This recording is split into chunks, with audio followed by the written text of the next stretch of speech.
Soal ujian seleksi penerimaan asisten ombudsman. Peraturan Ombudsman Nomor 48 Tahun 2020. Latihan 8. 1. Seorang asisten ombudsman ditugaskan di Keasistenan Utama Resolusi dan Monitoring. Berdasarkan struktur organisasi, unit kerja manakah yang tidak berada di bawah Keasistenan Utama Resolusi dan Monitoring? A. Keasistenan Pengelolaan Laporan Akhir Hasil Pemeriksaan atau LAHP. B. Keasistenan Resolusi. C. Keasistenan Rekomendasi dan Monitoring. D. Keasistenan Deteksi. E. Keasistenan Verifikasi. Jawaban yang tepat dari soal ini adalah D. Pembahasan dari pertanyaan di atas yaitu, bahwa berdasarkan pasal 47 bab 3, struktur organisasi Keasistenan Utama Resolusi dan Monitoring terdiri atas A. Keasistenan Pengelolaan Laporan Akhir Hasil Pemeriksaan atau LAHP. B. Keasistenan Resolusi. C. Keasistenan Rekomendasi dan Monitoring. Keasistenan Deteksi atau pilihan D, dan keasistenan verifikasi atau pilihan E, bukan bagian dari struktur Keasistenan Utama Resolusi dan Monitoring. Keduanya merupakan bagian dari Keasistenan Utama Pengaduan Masyarakat. Oleh karena itu, jawaban yang benar adalah D. 2. Dalam melaksanakan tugasnya, seorang asisten ombudsman pada Keasistenan Utama 1-7 harus memahami struktur organisasi. Manakah pernyataan berikut yang benar mengenai struktur organisasi Keasistenan Utama 1-7? A. Setiap keasistenan utama terdiri dari 3 keasistenan. B. Keasistenan Utama 1-7 memiliki struktur yang berbeda-beda. C. Semua keasistenan utama 1-7 terdiri dari keasistenan pemeriksaan laporan dan keasistenan analisis pencegahan maladministrasi. D. Keasistenan utama I memiliki struktur yang berbeda dari keasistenan utama lainnya. E. Struktur keasistenan utama 1-7 ditentukan oleh masing-masing kepala keasistenan utama. Jawaban yang tepat dari soal ini adalah C. Pembahasan dari pertanyaan di atas yaitu, bahwa berdasarkan pasal 60, 70, 80, 90, 100, 110, dan 120 bab 3, struktur organisasi keasistenan utama 1-7 konsisten untuk semua keasistenan utama. Setiap keasistenan utama terdiri dari A. Keasistenan pemeriksaan laporan. B. Keasistenan analisis pencegahan maladministrasi. Struktur ini berlaku sama untuk keasistenan utama I hingga 7. Oleh karena itu, jawaban yang benar adalah C. 3. Seorang asisten ombudsman baru saja ditempatkan di perwakilan ombudsman. Berdasarkan struktur organisasi keasistenan perwakilan, manakah pernyataan berikut yang tidak benar? A.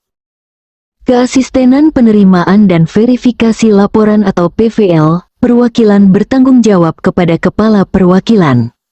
B. Keasistenan pemeriksaan laporan perwakilan dipimpin oleh seorang kepala. C. Keasistenan pencegahan maladministrasi perwakilan membawahi kelompok fungsional asisten. D. Terdapat 4 keasistenan di struktur perwakilan ombudsman. E. Semua keasistenan perwakilan berada di bawah dan bertanggung jawab kepada kepala perwakilan. Jawaban yang tepat dari soal ini adalah D. Pembahasan dari pertanyaan di atas yaitu, bahwa Berdasarkan pasal 128 sampai 136 bab 3, struktur organisasi keasistenan perwakilan terdiri dari 1. Keasistenan penerimaan dan verifikasi laporan atau PVL perwakilan. 2. Keasistenan pemeriksaan laporan perwakilan. 3. Keasistenan pencegahan maladministrasi perwakilan. Semua keasistenan tersebut berada di bawah dan bertanggung jawab kepada kepala perwakilan, dipimpin oleh seorang kepala, dan membawahi kelompok fungsional asisten. Jumlah keasistenan di perwakilan adalah 3, bukan 4. Oleh karena itu, pernyataan yang tidak benar adalah D. 4. Dalam menjalankan tugasnya, seorang asisten ombudsman pada keasistenan utama harus memahami tata kerja keasistenan ombudsman. Berdasarkan pasal 137 bab 3, manakah di antara berikut ini yang bukan merupakan kewajiban kepala keasistenan? A. Menerapkan prinsip koordinasi, integrasi, dan sinkronisasi. B. Bertanggung jawab atas pencapaian rencana, program kerja, kegiatan dan anggaran. C. Melakukan kontrol dan koordinasi dengan pimpinan. D. Menyusun laporan kegiatan dan laporan kinerja secara periodik. E. Menentukan penempatan asisten pada keasistenan. Jawaban yang tepat dari soal ini adalah E. Pembahasan dari pertanyaan di atas yaitu, bahwa berdasarkan pasal 137 bab 3, kewajiban kepala keasistenan meliputi 1. Menerapkan prinsip koordinasi, integrasi, dan sinkronisasi. 2. Bertanggung jawab atas pencapaian rencana, program kerja, kegiatan dan anggaran. 3. Melakukan kontrol dan koordinasi dengan pimpinan. 4. Menyusun laporan kegiatan dan laporan kinerja secara periodik. 5. Melakukan supervisi terhadap permasalahan layanan publik. Penentuan penempatan asisten pada keasistenan bukan merupakan kewajiban kepala keasistenan menurut pasal ini. Berdasarkan pasal 139, penempatan asisten ditetapkan dengan keputusan Ketua Ombudsman. Oleh karena itu, jawaban yang benar adalah E. 5. Seorang asisten ombudsman sedang mempelajari ketentuan penutup dalam peraturan ombudsman tentang organisasi dan tata kerja pada keasistenan Ombudsman Republik Indonesia. Berdasarkan pasal 141 sampai 142 bab 6, pernyataan manakah yang tidak benar? A. Peraturan Ombudsman nomor 30 tahun 2018 dicabut dan dinyatakan tidak berlaku. B. Peraturan Ombudsman nomor 10 tahun 2012 dicabut seluruhnya. C. Peraturan Ombudsman ini mulai berlaku pada tanggal diundangkan. D. Peraturan Ombudsman nomor 29 tahun 2018 dicabut sebagian. E. Peraturan sebelumnya yang mengatur tentang organisasi dan tata kerja perwakilan dicabut. Jawaban yang tepat dari soal ini adalah B. Pembahasan dari pertanyaan di atas yaitu, bahwa berdasarkan pasal 141 sampai 142 bab 6. 1. Peraturan Ombudsman nomor 30 tahun 2018 dicabut dan dinyatakan tidak berlaku. 2. Peraturan Ombudsman nomor 10 tahun 2012 sebagaimana telah diubah dengan Peraturan Ombudsman nomor 29 tahun 2018 dicabut sepanjang mengatur tentang organisasi dan tata kerja perwakilan, bukan dicabut seluruhnya. 3. Peraturan Ombudsman ini mulai berlaku pada tanggal diundangkan. Pernyataan yang tidak benar adalah B. Karena Peraturan Ombudsman Nomor 10 Tahun 2012 tidak dicabut seluruhnya, melainkan hanya sebagian yang mengatur tentang organisasi dan tata kerja perwakilan. 6. Seorang asisten ombudsman pada keasistenan utama resolusi dan monitoring ditugaskan untuk menjelaskan fungsi keasistenan rekomendasi dan monitoring kepada pegawai baru. Manakah di antara berikut ini yang bukan merupakan fungsi keasistenan rekomendasi dan monitoring? A. Melakukan telaah atas laporan masyarakat untuk dirumuskan dalam rekomendasi. B. Mengkoordinasikan penyusunan rekomendasi dalam rangka penyelesaian laporan masyarakat. C. Menyusun draft laporan khusus kepada DPR dan Presiden jika rekomendasi tidak dilaksanakan. D. Melakukan pemeriksaan, klarifikasi kepada terlapor. E. Melakukan monitoring atas pelaksanaan rekomendasi. Jawaban yang tepat dari soal ini adalah D.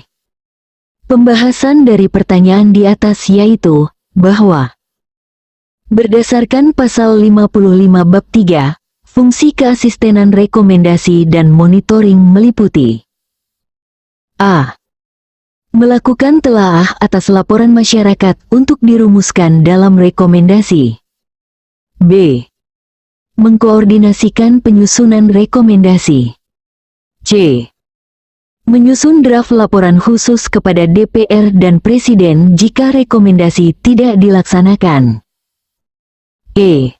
Melakukan monitoring atas pelaksanaan rekomendasi. Melakukan pemeriksaan, klarifikasi kepada terlapor atau pilihan D, bukan merupakan fungsi keasistenan rekomendasi dan monitoring, melainkan fungsi keasistenan pemeriksaan laporan. Oleh karena itu, jawaban yang benar adalah D. 7. Seorang asisten ombudsman pada keasistenan utama 3 sedang menganalisis struktur organisasi. Jika terdapat perbedaan antara struktur keasistenan utama 3 dengan keasistenan utama lainnya, siapakah yang berwenang menetapkan perbedaan tersebut? A. Kepala Keasistenan Utama 3. B. Ketua Ombudsman. C. Rapat Pleno Ombudsman. D. Anggota Ombudsman yang membawahi keasistenan utama 3. E. Sekretaris Jenderal Ombudsman. Jawaban yang tepat dari soal ini adalah C. Pembahasan dari pertanyaan di atas yaitu, bahwa berdasarkan pasal 127 bab 3, lingkup sektor yang menjadi tugas dan kewenangan keasistenan utama 1-7 ditetapkan oleh Ketua Ombudsman berdasarkan keputusan rapat pleno nomor ini berarti bahwa jika ada perbedaan struktur atau lingkup tugas antar keasistenan utama, hal tersebut harus diputuskan melalui rapat pleno dan ditetapkan oleh Ketua Ombudsman. Oleh karena itu, jawaban yang benar adalah C. 8. Seorang asisten ombudsman baru saja ditempatkan di perwakilan ombudsman dan ditugaskan pada keasistenan pencegahan maladministrasi perwakilan. Dalam melaksanakan tugasnya, manakah di antara berikut ini yang bukan merupakan fungsi dari keasistenan tersebut? A. Melakukan inventarisasi permasalahan dan identifikasi potensi maladministrasi. B. Melakukan kegiatan survei dan kajian terkait pencegahan maladministrasi. C. Melakukan perumusan saran atas permasalahan layanan publik. D. Melakukan verifikasi material atas laporan masyarakat. E. Membangun jaringan kerja terkait pencegahan maladministrasi. Jawaban yang tepat dari soal ini adalah D. Pembahasan dari pertanyaan di atas yaitu, bahwa berdasarkan pasal 135 bab 3, fungsi keasistenan pencegahan maladministrasi perwakilan meliputi A. Melakukan inventarisasi permasalahan dan identifikasi potensi maladministrasi. B. Melakukan kegiatan survei dan kajian. C. Melakukan perumusan saran atas permasalahan layanan publik. E. Membangun jaringan kerja. Melakukan verifikasi material atas laporan masyarakat atau pilihan D, bukan merupakan fungsi keasistenan pencegahan maladministrasi perwakilan, melainkan fungsi keasistenan penerimaan dan verifikasi laporan atau PVL, perwakilan. Oleh karena itu, jawaban yang benar adalah D. 9. Dalam melaksanakan tugasnya, seorang asisten ombudsman pada keasistenan utama harus memahami tata kerja keasistenan ombudsman. Berdasarkan pasal 138 bab 3, siapakah yang bertanggung jawab memeriksa terlapor dan atau pihak terkait yang memiliki jabatan pimpinan tinggi madya? A. Kepala Keasistenan Utama. B. Kepala Keasistenan. C. Kepala Perwakilan. D. Kepala Keasistenan Perwakilan. E. Asisten Ombudsman. Jawaban yang tepat dari soal ini adalah A. Pembahasan dari pertanyaan di atas yaitu, bahwa berdasarkan pasal 138 bab 3. 1. Kepala Keasistenan Utama bertanggung jawab memeriksa terlapor dan atau pihak terkait yang memiliki jabatan pimpinan tinggi madya, direktur pada BUMN, direktur utama pada BUMD, atau dalam jabatan setara lainnya. 2. Kepala Keasistenan bertanggung jawab memeriksa terlapor dan atau pihak terkait yang memiliki jabatan pimpinan tinggi pratama, manajer pada BUMN, atau dalam jabatan setara lainnya. 3. Kepala Perwakilan bertanggung jawab memeriksa terlapor dan atau pihak terkait yang memiliki jabatan kepala daerah dan kepala instansi vertikal di daerah, atau dalam jabatan setara lainnya. 4. Kepala Keasistenan Perwakilan bertanggung jawab memeriksa terlapor dan atau pihak terkait yang memiliki jabatan pimpinan tinggi madya di daerah, atau dalam jabatan setara lainnya. Oleh karena itu, yang bertanggung jawab memeriksa terlapor dan atau pihak terkait yang memiliki jabatan pimpinan tinggi madya adalah Kepala Keasistenan Utama. Jawaban yang benar adalah A.